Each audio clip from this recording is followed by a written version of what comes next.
ಒಂದು ಮುಖ್ಯವಾಗಿ ಕಾಡಿದ್ದು, ಇತ್ತೀಚಿನ ವರ್ಷಗಳಲ್ಲಿ ನನಗೆ ಸ್ಪಷ್ಟವಾಗದೇ ಇದ್ದದ್ದು, ಈ ಕೋವಿಡ್-19 ಬಂದ ಮೇಲೆ ಸ್ಪಷ್ಟ ಆದದ್ದೇನು, ಭಾಳ ಹೊತ್ತಿತ್ತು ನನ್ನೊಟ್ಟಿಗೆ ನಾನು ಕಳೆಯೋದಕ್ಕೆ. 47ಕ್ಕೆ ನಮಗೆ ಸ್ವಾತಂತ್ರ್ಯ ಬಂತು ಅಂದರು. ನಾನು ಅದನ್ನು ನಂಬಿದ್ದೆ. ಸತ್ಯನ ಅನ್ನೋದು ಒಂದು ಕಾಡಿದ್ದು. ನನಗನ್ಸುತ್ತೆ ಈಗ ನಾವು ಸ್ವಾತಂತ್ರ್ಯ ಅಂದರೆ ಏನು ಅಂತ ಅರ್ಥ ಮಾಡ್ಕೋತಾ ಇದ್ದೀವಿ ಅಷ್ಟೇ ಹೊರತು 47ಕ್ಕೆ ನಮಗೆ ಸ್ವಾತಂತ್ರ್ಯ ಬಂದಿರಲೇ ಇಲ್ಲ. ಬಂದದ್ದೇನು ಅಂತಂದರೆ, ನಿಮ್ಮ ಯೋಗ್ಯತೆ ಇದ್ದರೆ ನೀವು ಸ್ವತಂತ್ರವಾಗಿ ಬದುಕಿ ಅಂತ ಅವ್ರು ಬಿಟ್ಟು ಹೋದರು. ನಾವು ಸ್ವತಂತ್ರವಾಗಿ ಬದುಕೋ ಯೋಗ್ಯತೆ ಬಂದಿತ್ತಾ ಇಲ್ವಾ ಅಂತ ನೀವು ನಾನು ಕೇಳಿದ್ರೆ ಖಂಡಿತ ನಮಗೆ ಬಂದಿರಲಿಲ್ಲ. ಆಗ ಅವರು ಬಿಟ್ಟು ಹೋದರು, ಇನ್ನೊಬ್ಬರು ಬೆರಳಿಟ್ಕೊಂಡು ಮುಂದಕ್ಕೆ ಹೋದ್ವಿ ಅಷ್ಟೇ. ಲೂಟಿ ಅವ್ಯಾಹತವಾಗಿ ಅದೇ ನಡೀತು. ನಡೆದಿಲ್ಲ ಅಂತ ಹೇಳೋಕ್ಕೆ ಸಾಧ್ಯನೇ ಇಲ್ಲ. ಯಾಕಂದರೆ 47ರಲ್ಲಿ ಅವರು ಬಿಟ್ಟು ಹೋದರೂ ಕೂಡ ಚರಿತ್ರೆ ಅಂದ ಕೂಡಲೇ ನೀವು ಹೇಳೋದು ಬಾಬರು, ಅಕ್ಬರು, ಹುಮಾಯೂನು, ಜಹಾಂಗೀರು, ಶಹಜಹಾನ್, ಔರಂಗಜೇಬ್ ಇಟೇ ನೋಡಿ. ನನಗೂ ಮಿಸ್ ಆಗಲ್ಲ, 68ನೇ ವಯಸ್ಸಲ್ಲೂ ಕನ್ಫ್ಯೂಸ್ ಆಗಲ್ಲ ನನಗೆ. ಅಲ್ಲಿಗೆ ನನ್ನ ಚರಿತ್ರೆನೇ ಇದಾದರೆ ನನ್ನ ಸ್ವಾತಂತ್ರ್ಯ ಎಲ್ಲಿದೆ? ನಾನು ಹೇಳಬೇಕಲ್ವಾ, ಮಗಧರಿದ್ದರಂತೆ, ಚಾಲುಕ್ಯರಿದ್ದರು, ಚೋಳರಿದ್ದರು, ಕದಂಬರಿದ್ದರು. ವಿಜಯನಗರ ಸಾಮ್ರಾಜ್ಯ ಮೊಘಲರ ಸಾಮ್ರಾಜ್ಯಕ್ಕಿಂತ ಜಾಸ್ತಿ ವರ್ಷ ಇತ್ತು.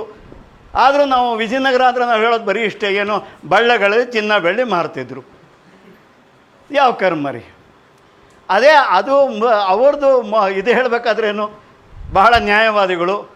ಅಧಿಕಾರ ನಿಮ್ಮನ್ನು ಕೈಲಿಡ್ಕೊಂಡು ಎದುರು ಮಾತಾಡಿದ್ರೆ ಕೊಂದುಬಿಡ್ತೀನಿ ಅಂದರೆ ಎಲ್ಲರೂ ನ್ಯಾಯ ಮಾಡ್ಬೋದು, ನನ್ನೇ ಕೂರಿಸ್ಬೋದು. ಅದಕ್ಕೆ ನ್ಯಾಯವಾದ ಏನು ಬಂತು? ಹಾಗಾಗಿ ನಾನು ಹೇಳೋದೇನು ಅಂತಂದರೆ, ಎಲ್ಲೋ ಒಂದು ಕಡೆ ಮಾನಸಿಕವಾಗಿ ನಮಗೆ ಸ್ವಾತಂತ್ರ್ಯ ಬಂದಿತ್ತ ಅಂತಂದರೆ ಮಾನಸಿಕವಾಗಿ ನಮಗೆ ಸ್ವಾತಂತ್ರ್ಯ ಬರಲೇ ಇಲ್ಲ.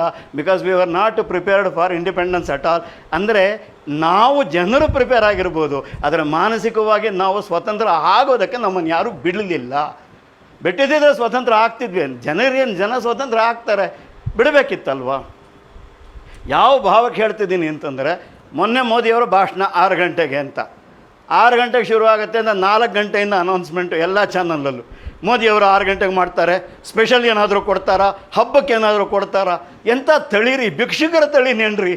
ಯಾರೋ ನಮ್ಮೊಬ್ಬ ಬರ್ತಾನೆ, ನಂಗೇನು ಕೊಡ್ತೀಯ, ಎಲ್ಲಿಂದ ತಂದು ಕೊಡ್ಬೇಕ್ರಿ ಅಲ್ವಾ?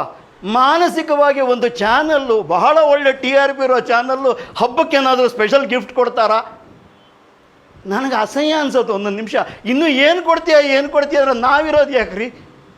ಅಲ್ಲ, ಬರೀ ಭಿಕ್ಷೆ ಬೇಡ ತಿನ್ನೋದಕ್ಕೆ ನಾವಿರೋದು. ಮತ್ತು ಈ ಭಾವ ನಮ್ಮಲ್ಲಿ ಇರೋದ್ರಿಂದ ನಮಗೆ ಸ್ವಾತಂತ್ರ್ಯ ಬರಲಿಲ್ಲ. ಯಾಕಂದರೆ ಮೊದಲಿಂದ ನಮಗೆ ಹೇಳಿದ್ದದೆ, ಏನು ಹೇಳಿ, 5 ವರ್ಷಕ್ಕೆ ಒಂದು ಸಾರಿ ಓಟ್ ಹಾಕಿ ನಾವು ಗೆದ್ದು ಬರ್ತೀವಿ, ನಿಮಗೆ ಇದ್ದಿದ್ದು ಕೊಡ್ತೀವಿ. ಎಲ್ಲಿಂದ ಕೊಡ್ತೀವಿ? ನಿಮ್ಮದೇ ಬೇಕಾದಷ್ಟಿದೆ, ಅದು ಕಿತ್ಕೊಂಡಿರ್ತೀವಿ, ಅದರಲ್ಲಿ ಒಂಚೂರು ಕೊಡ್ತೀವಿ. ಎಲ್ಲಿಂದ ಕೊಡ್ತಾರೆ? ಅವರು ಅದರಿಂದನೇ ಕೊಡಬೇಕಲ್ವ? ಹಾಗಾಗಿ ನನಗನ್ಸೋದು, ಮಾನಸಿಕವಾಗಿ ನಾವು ಸ್ವಾತಂತ್ರ್ಯ ಬಂತ ಅಂತಂದರೆ ಇಲ್ಲ. ಈಗೆಲ್ಲೋ ಸ್ವಲ್ಪ ಅರ್ಥ ಆಗ್ತಾ ಇದೆ. ಏನು ಅಂತಂದರೆ, ಮೊಘಲರನ್ನು ಬಿಟ್ಟು ಕೂಡ ನಮಗೊಂದು ಇತಿಹಾಸ ಇದೆ ಅಂತ ಈಗ ಅರ್ಥ ಆಗ್ತಾ ಇದೆ. ಹಾಗಾಗಿ ಎಲ್ಲೋ ಸ್ವಲ್ಪ ಸ್ವಾತಂತ್ರ್ಯ ಬರ್ತಾ ಇದೆ ಅಂತ ಅನಿಸುತ್ತೆ.